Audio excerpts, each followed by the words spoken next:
Welcome to Aston Means Business, a podcast from Aston Business School. My name's Steve Dyson, and I'm a journalist who's interviewing some of the UK's top business academics here at Aston. This podcast has been going since October 2019, and there are now more than 40 previous episodes that you can find and listen to by simply Googling Aston Means Business. Today's episode is entitled How Small Businesses Are Helping to Solve the Energy Crisis, and we're going to explore this subject with Dr. Mark Smith, Business Engagement Manager on the Low Carbon SMEs project at Aston University. Mark's an academic with extensive experience in delivering environmental programmes for businesses, from low carbon initiatives to eco-design and energy efficiency.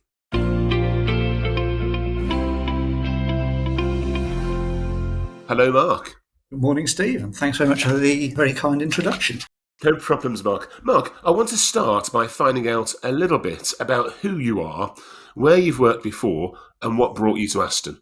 A long time ago, I was a crash investigator, and I realised I'd stopped enjoying being a crashing investigator, and I was interested in environmental stuff.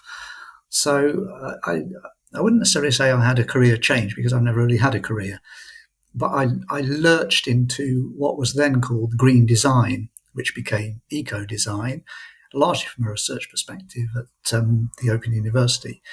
And from that, I got interested in green businesses. The focus of business support historically, and is still very much the case, has been on converting current businesses to go greener and encouraging owners and entrepreneurs to do kind of the right thing, really. I was more interested actually in what do future businesses look like. And therefore, if you're going to start a business as a potential ecopreneur, what do the foundations of sustainability look like, and how do you integrate all of that at the outset and exploit interesting new market niches? And I wrote the first PhD on small green businesses, and it started from there. So a lot of the business support I've delivered in the past has been around eco-design and those kind of elements. But the focus on supporting businesses over the past decade or so has really been looking at more of an energy focus and what businesses can do to reduce their energy costs and all that kind of thing. And more latterly, obviously, things like carbon footprinting are becoming part of the language of business. So that's kind of what brought me to Aston via a number of other similar projects. Tell us more about the Low Carbon SME project that you're working on at Aston. How big is that project? Who funds it? And how many SMEs are taking part? The simple answer is it's European funded, and it's been running for about 5 years, and it's due to complete next February. So there's still time for businesses to engage. There's a core team of 4 of us to do the delivery of this, and we are tasked with assisting around 150 small businesses based across there's 2 local enterprise partnership areas, which are Birmingham and Solihull and the Black Country. There are, interestingly enough, similar funded projects dotted around the Midlands and other parts of the country as well, and they broadly offer the same kind of support and advice. Our project is slightly different in as much as we open the door to businesses to talk about energy and resource efficiency and other aspects of carbon in the round, but also because there's a lot of other expertise at Aston University, we can talk to business and say, well, okay, do you need support in other aspects of business development? And so it encourages those kind of conversations. Mark, give me an example or two of the businesses you've worked with and an idea of what they've achieved and how they've benefited through the Low Carbon SMEs project. Well, I mean, in general, a lot of businesses come to us because, they actually want to do the right thing, put it that way. And I think that business motivation is important. And a lot of the stuff that we do resonates very strongly with actually improving the quality of the workplace environment. And that's a really quite an important factor. So it's a rather oblique way of saying that 99 times out of 100 businesses want to actually upgrade their lighting. More often than not, we find businesses have a very poor, inefficient, old sodium lighting, high-level stuff, usually the wrong place.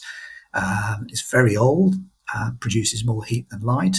switching to LED can be a very cost-effective way of improving the workplace environment from a number of different perspectives. One, it provides a better place to be, for starters, so that from a health and safety point of view, it's good. And also, importantly, for a lot of manufacturing businesses, and the focus of the project has been on manufacturing and business-to-business businesses, which is probably about 80% of the economy, quality control. If you can actually see what your final product looks like in good quality light, then you've got a fair chance of it being accepted in the marketplace rather than being returned and you incur additional costs. And a great number of businesses we've supported are very happy with that level of intervention. It's also worth pointing out that from a business disruption point of view, it's probably one of the cheapest and simplest things that most businesses can do. It doesn't involve moving lots of machinery all over the place. However, that in itself is a whole can of worms as well. You can get bogged down in the detail of LED lighting really quite quickly and all the other stuff that you need to make the system work efficiently. But generally speaking, in terms of return on investment, it's probably less than 2 years for most projects, and with a modest grant from the project. And it's worth pointing out that there is project funding available for businesses, and that can bring it down to as little as 9 months. So for a lot of businesses, it's a bit of a no-brainer. It also has the effect of actually starting the conversation about, okay, you've done lighting, what else is on your agenda? And a number of other factors spring to mind. And one of the more common ones we find in most manufacturing companies, there's a compressor or two in the background. And the chances are some of these came in with the arc, which means they're ridiculously old, they're very inefficient, they probably break down, servicing them costs a fortune, they produce more heat than compressed air, and so on and so on. So actually replacing compressors for new efficient designs is also a good thing to do. And again, we can point businesses to a number of occasions where we've done that and enable businesses to actually save money that way. And it's those simple upgrades which are really worth businesses exploring. It doesn't have to be terribly complicated. It doesn't have to cost an arm and a leg, and it gets businesses on the right track. Now, those examples are really interesting because, as we all know, one of the biggest challenges everyone faces is this energy crisis. There's simply not enough to go around. Prices are soaring, let alone all the environmental damage it causes. Now, you've mentioned lighting and you've mentioned compressors. What else can businesses out there try to do to reduce their energy costs? I think actually I'll pick you up on that comment about not enough to go around. There actually is. We've got a superabundance of energy. It's just that we're rubbish at using it. We are a massively inefficient economy. If we actually adopted energy efficiency measures, and there's a paradox here where energy efficiency actually has a thing called a rebound effect. I won't go into detail about that, but essentially, unless we actually start substituting renewable energy for fossil fuel-based energy, then we're really into a very dangerous place from a climate point of view. But to rewind very slightly, if we could actually save 30% of our energy, and it's entirely feasible, we could shut down half the power stations in the UK and we could move to a decentralised system. And lots of other good things would come around, would benefit from that, clean air, all sorts of other stuff. So to a certain extent, there's a myth that we need more energy. But the political focus historically has been on generating new stuff. We don't need to do that. The stuff's already there. We need to be able to harness it and use it much more effectively. So the first point really for businesses is energy conservation. Turn the thing off. If you don't need it switched on, turn it off. And even standby is a waste of time and money. Turn it off. You do that at home, turn the stuff off, you do it in business. It's an extension of exactly the same behaviour. The second thing is reduce what you're doing. If you can turn the thermostat down a degree, you do that at home, put a jumper on. In the business, in the workplace, that can be a much more difficult proposition because space heating in a lot of businesses that we see is usually problematic. But there are ways around that, and there are low carbon solutions out there. So reduce your consumption. There's a direct relationship there between your energy bills and your carbon footprint, and that's one of the things that we offer, which is a carbon footprinting service. And then thirdly, but it goes into other territories, generate your own energy. More and more businesses, and we've just issued a grant for a business called Holborn Plastics to install I think it's a 50 kilowatt photovoltaic system on their roof. it's future-proofing your business. You're adding value to it. You're generating your own energy. So you're then much more immune from the spikes in energy costs. It also means that you can actually increase your own production without having to upgrade the supply from your local power supply. And that can be a hindrance for business. It's far cheaper to do that, and it's good stuff. There's no excuse not to. In fact, there's a business called Bright Energy who estimate that if we harnessed all of these appropriate south-facing roofs on business units around the country, we could generate half of the total UK energy demand. And most business units that we see don't have PV. So there's a market out there waiting to be filled. We just need to give businesses the right signals. Listening to what you say, there's so much that businesses can do, and I want to listen with you to a chat I had with the owner of a business called Sweetmeats Inc. It's a micro producer of fudge and other confectionery based in Sturchley, South Birmingham. And despite its products, which is essentially sweets to eat, and the need for packaging, therefore, Sweetmeats Inc. is completely plastic free.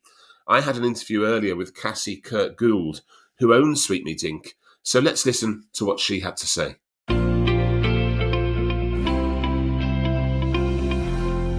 Hello, Cassie. Hello, Steve. Thank you for inviting me. No problems. First of all, Cassie, tell us about Sweetmeats Inc. in terms of what you do, how long you've been going, and how much you produce. Sweetmeat Inc. was established in April 2017 when we were still living in London. And so this year marked our 5th birthday, which we completely overlooked because we've been busy with our cafe next door, actually.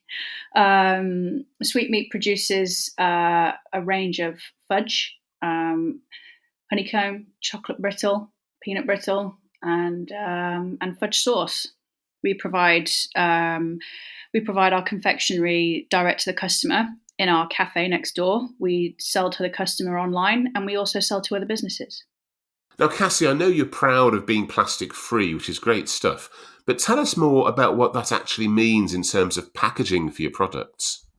When I first started, I was selling it in a village market in Walthamstow, and I began actually wrapping the fudge in squares of greaseproof paper because I was partly inspired by a story my mum told me about how her own mum would occasionally make fudge and wrap it in greaseproof paper and give it to her to take to school. And it was one of the fondest memories she had from childhood. Being from a particularly poor post-war family, this was an enormous treat. And I was kind of won over by that idea that fudge could be so indulgent and such a treat, but also be accessible to everybody.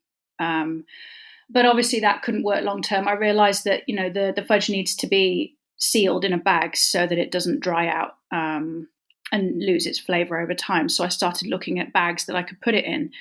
The first bunch of bags that I bought, they were not plastic free. It was just a small plastic bag that I could seal with a small machine, and those went into my brown paper bags, which I've had from the beginning.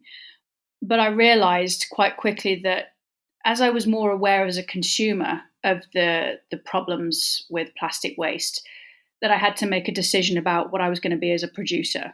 There's no point banging on about how we need to make changes if I'm not going to make those changes myself. So I did some research online and looked for a plastic-free option, and I've been using the same supplier ever since, probably for about 4.5 years. And what is the alternative then? If it's not plastic, what do the bags use? They look like plastic bags. They're cellulose, so they're made from waste plant fibre. You can still heat seal them, so they retain. So the fudge keeps its freshness. They go into my brown paper bags, which are of course recyclable. The stickers that I use for my nutrition information, they're paper, and they don't have a gloss or a finish on them, so they are recyclable as well. And the logo on the front is stamped with a wooden stamp and some ink, which is very slow, and it's not something I'm going to be keeping up forever. But it's all as simple as can be. partly because in the early days I didn't have a lot of money, so I had to find the cheapest and simplest solution. But that also turned out to be, for the largest part, easier and better for the environment. It's not always just a case of how you package your products either, but it's how you store them. Because obviously, especially in hospitality, the storage of food uses a lot of cling film, which is just a disaster. And also larger vacuum packs. So when I make my fudge, if I'm not packing it up straight away, it has to be sealed and stored. And larger vacuum packs are mostly plastic. Sometimes it's recyclable, but not always. Sometimes it's a mix of different plastics, which makes it particularly difficult to recycle. But I recently found a company that does do biodegradable vacuum pouches. So I'm now using those so that it's not just about what the fudge is packed in when it goes on the shelf, but how you store your products as well. You know, all those different elements. When you ship, if someone orders on my website, I have to put it into a box.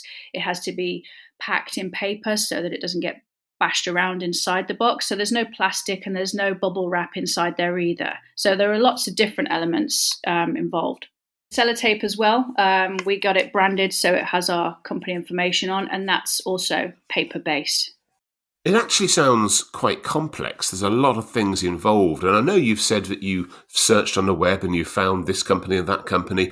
But in terms of going about the entire operational basis of what you do, finding the cellulose, finding the company which produces the vacuum packing for your storage, and finding the right sellotape. I mean, how easy was that to find and to research? I think you do have to look, and you have to be prepared to pay a little bit extra as well. That's a big deal. You know, the plastic bags are much cheaper than the cellulose bags because plastic is still far more readily produced than cellulose products. Same for the sellotape. You know, you get the brown masking tape that has a terrible smell, and it's not remotely biodegradable. But I don't think it's impossible. It's just a question of getting on the internet and having a look. I mean, all the information exists. It's just about taking the time to research it. And for as the generations get younger, looking for information online is more and more like second nature. I don't think you can hide behind the excuse that it's difficult to find these products because it is there. And it's growing, and as it becomes more widespread, the price of it should go down. I think these types of products until eventually the plastic products are almost phased out entirely. That's what I believe, anyway. That said, there are challenges. I'm actually looking for a new packaging solution for my products right now, and I have been for a while, but the obstacle that I keep coming up against is that as a small business, there's a cost that's difficult to manage. My packaging isn't too expensive at the moment, but I'm trying to streamline the process to save time and also become entirely compostable. Minimum order quantities are the biggest difficulty here because if you want something printed with your branding and logo and all that information, which would save you on labeling and an additional layer of packaging, that costs extra. If you want it a custom size, that's even more.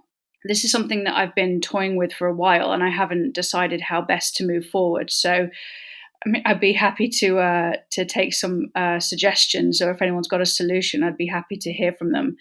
So while the information and the products aren't hard to find, being able to purchase them isn't always easy. On that note, Cassie, if anyone out there does have suggestions, please feel free to email Sweetmeats Inc. at hello@sweetmeat.co.uk. I know that you came on one of Aston University's workshops to look into sustainability. Can I ask you how important that is and how much help you've had from outside sources like universities? And indeed, is there any funding to help SMEs to become sustainable? I really have Mark Smith to thank for introducing me to this whole, I don't know if you'd call it a community or the huge amount of attention that's now being paid to these areas. He introduced me to a lot of people at Aston University, EBRI, to a whole, and the people at the GB SLEP as well. There are a lot of people who are prepared to offer you advice and guidance and help you and point you in the right direction. The workshop in Stafford was incredibly interesting. I mean, I went because someone suggested that I go and find out about it because I'd expressed an interest. And although a lot of the information was not directly relevant to what I do, it really opened my eyes to the scope of renewables, recyclable materials. And it kind of gave me a strong impression of the way that business is going, what small businesses and large business should expect in the future in terms of their obligations, in terms of managing their carbon footprint and being aware that there are so many elements of running a business that affect the carbon footprint. So I might be able to say all my packaging is plastic free, but what about all my suppliers? What are they putting their products in, and how are they shipping their products to me? How am I shipping my products to my customers? All these elements are involved in calculating your carbon footprint. And I'm aware that if I want my business to grow, it is better for me to do everything in the most sustainable way possible from the start, rather than setting down a path that is not the most sustainable and then having to backtrack and change things further down the road. I would rather start it from the beginning, as I did with the cellulose bags. The issue with funding, there's a lot of funding. Again, it's all out there if you've got the time and the patience to troll through the internet and find out what you're eligible for and what you can apply for. There was an awful lot of funding from the EU, which mostly has stopped now because of Brexit. That was money that small businesses could use to help grow their businesses, to make them more resilient. And I think there is going to be more funding for businesses that want to be sustainable. It's not necessarily, there's also a lot of help that's not necessarily in the form of cash, but knowledge exchange, where you can be introduced to people who can offer you advice on how best to approach the issues that you're dealing with. I know that EBRI are consulting with businesses to help them identify what their carbon footprint is and how they can reduce it.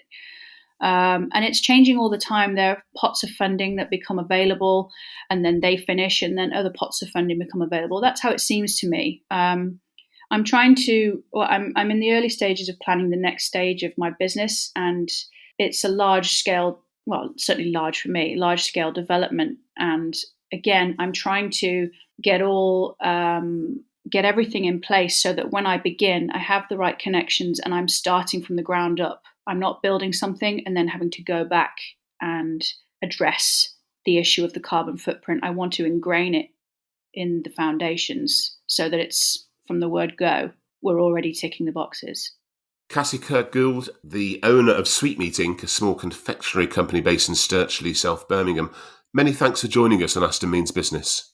Thanks so much. Hello again, Mark. Are you still there? I am indeed, and thanks very much to Cassie for the very kind plug. It's part of the service that we offer, and we're happy to open doors to other projects, including our good friends at Ebury as well. And I know that she benefited from a masterclass there on resource efficiency, because she's a very interesting business. Absolutely. And let me quickly help our listeners by explaining a couple of the acronyms that Cassie and yourself have used there. Ebury, of course, is the Energy and Bioproducts Research Institute at Aston University. And GBSLEP is the Greater Birmingham and Solihull Local Enterprise Partnership. But back to you, Mark. Sweetmeats Inc is just one other example of an SME making a difference. How often do you see the kind of determination that Cassie is showing to be more sustainable? How often do you see that with new startups? That's increasingly popular, because if I cast my mind back to when I was writing about small green businesses, I didn't envisage these kind of businesses popping up now. But it's definitely on business startup agenda. There have been programs out there, notably the Climate Kick, which ran for a number of years in the Midlands, to actually help foster these kind of startups. And it really does speak to the agenda of Green Logic, which was an academic book that came out about 25 years ago, that really said if you actually start introducing all of this kind of thinking into businesses at the outset, then you actually have the building blocks of a sustainable future. Interestingly enough, Cassie isn't just interested in energy. She's actually looking at things like circular economy. So like a waste collection service for local businesses, addressing food waste and then generating energy from that, and hence the conversations with people like Edbury and so on. And that's part of the equation that to a certain extent we gloss over. The focus of our project, has been primarily about energy, but there's also a significant amount of carbon locked up in goods in and goods out. So the carbon footprint that we do is really just a snapshot of a fragment of the total carbon footprint of a business. And Cassie is also very interested in talking to other similar like-minded businesses dotted around Sturchley, which is the latest hip part of Birmingham. And talking about other businesses is really quite important, because probably 80% of the total carbon footprint is actually located elsewhere in the supply chain, either upstream or downstream. And so therefore the carbon footprint that we produce for a business is really just a very small fraction of the total picture. It's indicative of what a business is actually doing. But clearly the stuff that goes on within the four walls of a business is most important. But to return to the theme of these small businesses, they're the kind of guys that we really like to support, because they are the business of the future. And we know that the economy is 99% driven by small businesses. And these kind of micro enterprises at the moment are going to be the big guys of tomorrow. There's no doubt about that, because they got the drive, they got the determination, they know where the information is. And Cassie's right, there's a lot of stuff out there if you could be bothered to search for it. And they are going to be what our economy is going to look like in the next 10, 20, 30 years. So finally, Mark, for all those small business owners and would-be entrepreneurs out there listening to this podcast, what are your top tips on how small businesses can help to solve the energy crisis? What a lot of businesses don't realise is that the biggest overhead, by some margin, even allowing for energy-intensive businesses, is actually staff. Your staff costs will dwarf your energy costs, almost certainly, particularly if you work in an office environment, most manufacturing businesses and so on. So actually, it's in your own enlightened self-interest to create a sustainable environment. And by sustainable, I mean actually one that is actually a good quality working environment. Because at the end of it, it's a competitive market. We know that there's a shortage of staff willing to work in a lot of environments.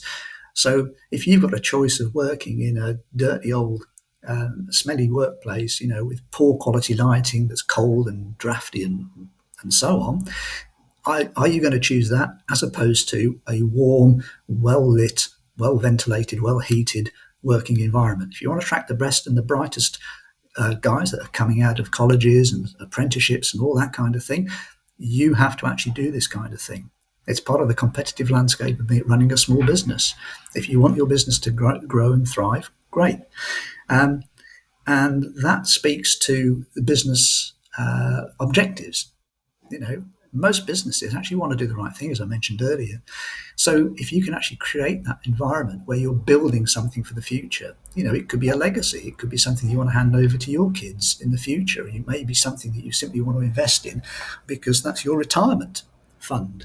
So it's in your own interest to actually do this kind of stuff. And the sooner you do it, the better it will be for everybody concerned. So just to return to the three very simple things is turn stuff off, conserve energy. Secondly, monitor your data. A lot of businesses don't even bother doing that. So you need to know where your energy is going so you can actually control the stuff. And thirdly, start investing in energy efficiency equipment. It's not difficult to do, and there's plenty of advice out there. We are just one. We offer impartial advice that's technology agnostic. So we're not there to sell products, we're there to direct businesses, and also direct businesses to other consultancies that can do the hard engineering and so on, or indeed other expertise that's located within the business school and elsewhere, and indeed other projects dotted around the country. Dr. Mark Smith, Business Engagement Manager on the Low Carbon SME project at Aston University. Many thanks for joining us today. Thank you, Steve, for the invitation. And thank you to our listeners for listening to Aston Means Business, an original podcast series for Aston University. Remember, if you've enjoyed today's episode, you can find earlier episodes by simply Googling Aston Means Business. Any small business owner interested in finding out more about the Low Carbon's SME project can visit www.smelowcarbon.co.uk. And if you're interested in studying anything to do with business, finance and economics, why not check out what Aston University has to offer at www.aston.ac.uk/courses. We've also got a podcast series called Society Matters, which interviews top academics at Aston's School of Social Sciences and Humanities about current issues and concepts which shape our world and the way that people live. You can find those episodes simply by Googling Society Matters Aston.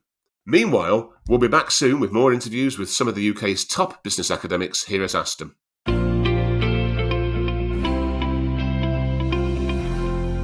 Aston means business. Thanks for listening.